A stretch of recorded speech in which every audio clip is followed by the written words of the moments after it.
Imagine waking up as a Dallas fan, grabbing your phone while you're still half asleep, and realizing from the headlines and the comments that the biggest gamble in the franchise's recent history has simply collapsed.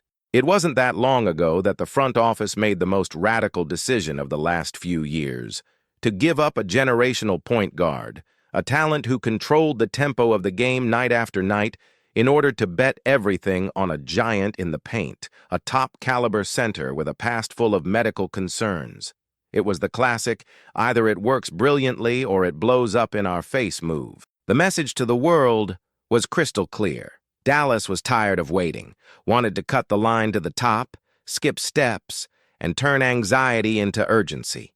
On paper, the plan looked almost perfect. Instead of depending so much on the brilliance of the former floor general, the idea was to anchor the team around a defensive monster, someone capable of scaring any opponent near the basket, altering shots, shutting down the rim, and still providing consistent scoring. With Anthony Davis at the center of everything, the dream was to see the Mavericks leaving that just competitive zone behind and becoming an immediate threat. But, as always, basketball reality imposed itself in cruel fashion. The minor aches turned into absences. The absences piled up, the rhythm never clicked, and the chemistry that was supposed to explode only ever reached halfway. As the games went by, what was supposed to be a championship project started to look like dead weight. The defeats came in sequence, the close games slipped away in the details, and a roster that was meant to fight at the top of the West found itself stuck in the middle of the standings, looking up and trying to understand at what point the dream turned into a maze. Inside the organization, the atmosphere soured. Uncomfortable players, a coaching staff under pressure, a restless front office. On the outside, the fans ran out of patience. The media started to treat the project as a textbook example of a gamble that had gone too far. When collective confidence cracks, someone always becomes the target. And that is exactly what happened behind the scenes. The main figure responsible for hammering home that bold decision ended up being fired. It wasn't a cosmetic change, it was a public message. The franchise was acknowledging that this was not a small detour from the route, but a strategic mistake with a very high price. Coming into the current season with a disastrous start, racking up more stumbles than wins, Dallas was pushed to an inevitable crossroads. Either it insisted on a path that had already shown every sign of being worn out, or it accepted that it was time to turn the page for good. That is the point at which Anthony Davis's name returns to the center of the table, but with a completely different meaning. If before he was presented as the savior, now he is seen as the piece that needs to go so that something new can be born. Nobody questions the talent. The problem is something else: availability. A team that already steps on the court under pressure, trying to stay alive in a brutal conference, cannot afford to see its biggest investment sitting on the bench in a suit, watching from the sidelines. The patience has run out. And when patience runs out, ideas appear that, in any other context, would seem unthinkable. In this tense environment, a trade scenario gains strength, a blockbuster deal involving Dallas and Golden State. On one side, the Texans would get rid of Davis's massive contract and his physical uncertainty. On the other, the California team would add another star around its legendary point guard and the newly arrived wing, a fierce competitor on the perimeter, forming a trio that, at least in theory, would put the team back among the most feared in playoff series. It is not just another behind-the-scenes move. It is the kind of operation that can shift the balance of power across an entire conference. The structure of the proposed deal is as interesting as it is controversial. Dallas would receive a young, explosive forward with a devastating first step and athletic potential still far from its ceiling. A player who, in a context with more minutes, more responsibility, and fewer restraints, has everything it takes to shed the promising prospect label and become a main man. Alongside him would come a veteran who for years was the symbol of Golden State's defensive intelligence, the brain of the system, the guy who reads everything before everyone else. Controversial, intense, but with an out-of-this-world tactical understanding of the game.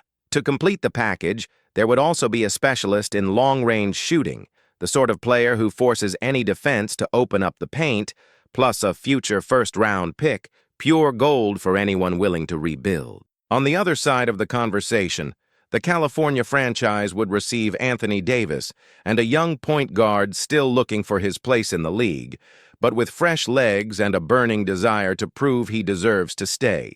The bet would be clear. In a more organized system, alongside a point guard who draws double teams meters behind the three-point line and a wing who thrives on physical contact, the center could rediscover the most dominant version of himself. He wouldn't need to carry the offense alone. He would only have to be the defensive anchor, the rebounding force, the terror at the rim, and pick the right moments to punish on offense. But this move represents much more than a simple attempt to fix a mistake. For Dallas, it would be the official stamp on the beginning of a new era, the Cooper Flag era. The rookie, treated as a phenomenon since he first appeared, was not selected to be a background character. He is seen as the future face of the franchise, the player who can reshape the way the team plays.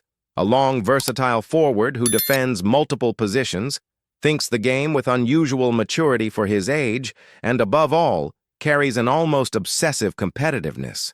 It is not just about points, it is about total impact. Putting Flag at the center of the project means embracing the harder road. There is no shortcut when you choose to build around someone so young. There will be nights when he misses everything. There will be games in which he makes the wrong decisions at the most critical moments. There will be stretches of instability. But at the same time, there is a sense that paying that price now can bring huge dividends a few years down the line when the kid is more mature, stronger, and ready to lead a genuine contender. The franchise needs to decide whether it wants to keep patching up a flawed plan or accept that the future starts with him. That is why Jonathan Kuminga's name in this package is not a detail, it is a central piece. Bringing in a forward with that profile to walk side by side with Cooper Flag is, in practice, a way of speeding up the rookie's growth process. Kuminga has already lived in an environment where every game feels like a final, where mistakes are dissected on shows, podcasts, and social networks, where the pressure is daily. He knows the feeling of stepping on the court knowing that any defeat becomes a soap opera. Putting that experience alongside a raw but enormous talent can be the difference between slow development and explosive evolution. The veteran big man who would also arrive in the package adds something that does not appear in any box score but decides seasons: voice. In a young team, there always comes a moment when someone has to bang the table, demand attitude, point out flaws, and protect the younger players when the external criticism goes too far. That kind of leadership cannot be taught in practice. It is the product of years of battles in long series, of finals won and lost, of adjustments made on the edge of exhaustion. Having such a figure alongside Flag and Kuminga, even if he is no longer at his physical peak, is a way of holding the locker room together while the technical foundation is still under construction. And the sharpshooter, as much as he may seem just a complementary piece, completely changes the tactical board. With someone ready to knock down three-pointers efficiently, any attempt by opponents to pack the paint to stop Cooper Flag's drives or Kuminga's bursts to the rim becomes extremely risky. It opens up space for pick and roll, pick and pop, high-speed cuts, off-ball screens, all maximized by healthy spacing. In a league that has become a slave to the perimeter, having a reliable specialist is almost as vital as having a star. The first-round pick that would complete the return is the cherry on top. In a rebuilding process, every pick is both a lottery ticket and trade currency. It can turn into more youth, be bundled into a future deal, or be used to move up in a strong draft. The message, for anyone looking from the outside, would be obvious. Dallas would stop being that team trying to heal every wound with a big name right away and would become a patient franchise, prepared to emerge in a few years as a frightening force built with logic and time. Meanwhile, on the California side, the conversation follows a much more emotional path. We are talking about a team that in recent years has become synonymous with a dynasty. Titles, finals, historic comebacks, unforgettable games, and all of that built around a core that, in the eyes of the fans, seems almost sacred. Taking out of the roster the main defensive organizer, the player who has always been described as the voice and conscience of the system, is not simple. For many people, he is as much a symbol as the offensive stars. Part of the fan base understands that his peak is behind him, that it is necessary to look at the game coldly, thank him for everything, and move on. Another part, however, simply cannot picture the team stepping on the court without that figure gesticulating, shouting, and organizing everything at the back. And it is over this dilemma that the front office is poring. They know that if they want to give their historic point guard and the new perimeter star one last real shot at fighting for the top, they will need to take a big leap in talent in the front court. It is impossible to ignore the impact Anthony Davis can have when he is healthy and locked in. Visually, it is easy to imagine. A lineup in which the number 30-point guard draws double teams on the perimeter, the aggressive wing attacks body to body, and Davis, positioned in the middle of that chaos, becomes the balancing point. Lobs, post-ups, cuts coming from the blind side, pick and rolls ending in dunks or fouls. On defense, a rim protector who makes any opponent think twice before entering the painted area. In a long series, having that presence completely changes how the opponent draws up its game plan. But the question echoing through the corridors is always the same. What if he is not available?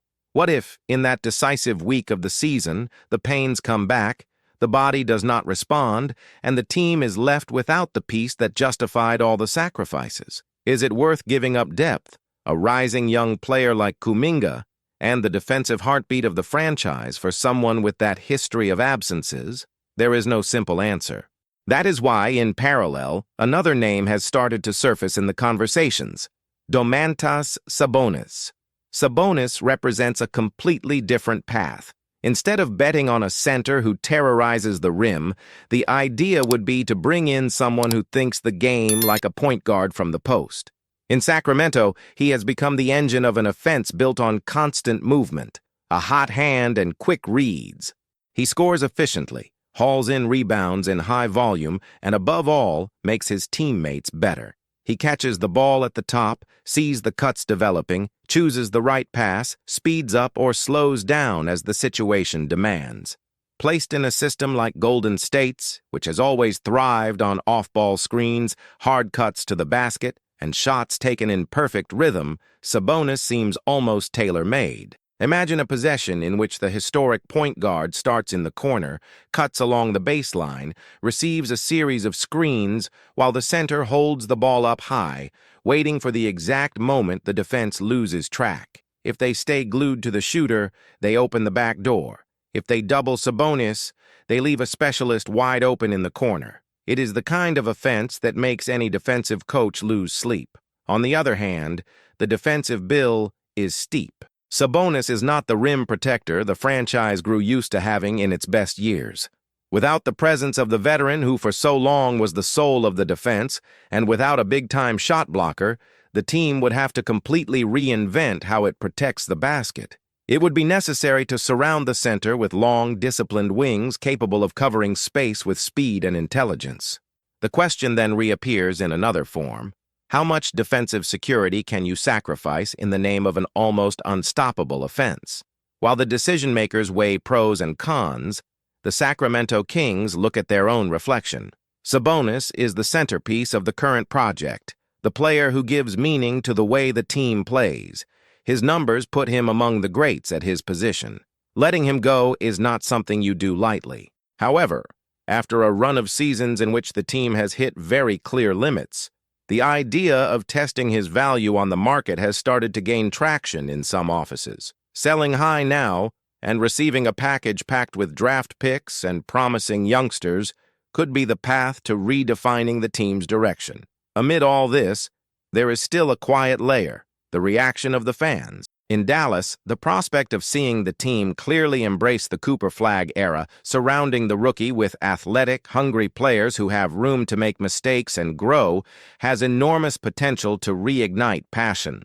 Leaving behind the weight of a failed experiment and accepting that the future will be built in full view of everyone is the kind of narrative that creates deep bonds between stands and squad. Instead of promising an illusory shortcut, The franchise starts inviting the fan to follow the journey from Chapter 1. In California, the feeling is much more mixed.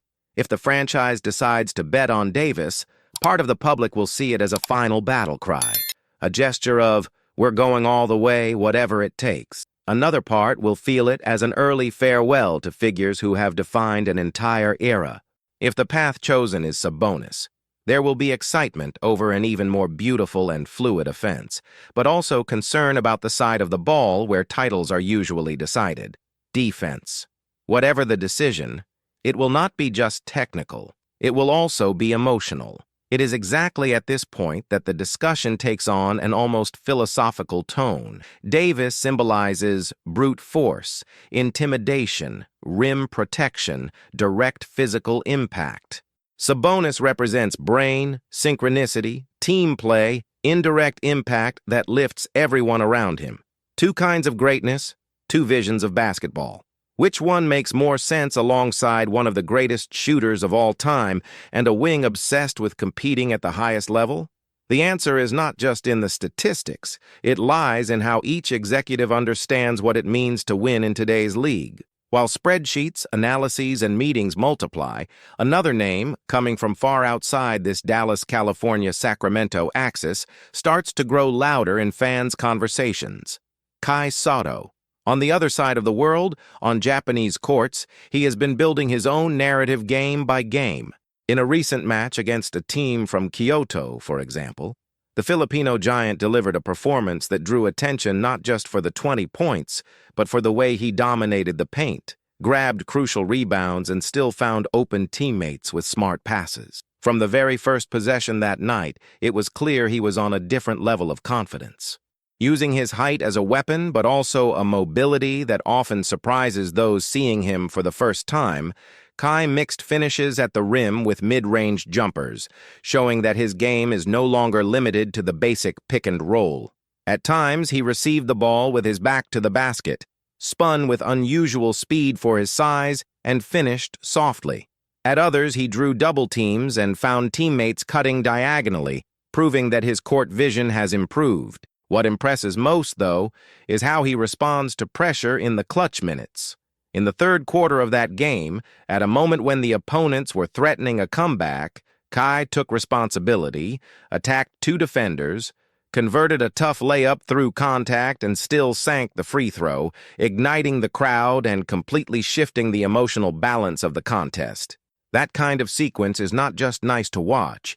It is a sign that he is learning to control the mental tempo of games, something essential for anyone dreaming of making the leap to the most demanding league on the planet. The numbers show that this hot streak is no fluke. He is very close to reaching symbolic marks that, in any league, are signs of consistency. He is only a little short of 1,000 points in his Japanese career, has already comfortably passed the 500 rebound barrier, and is just a few assists away from joining the group of centers who not only finish plays but also create them.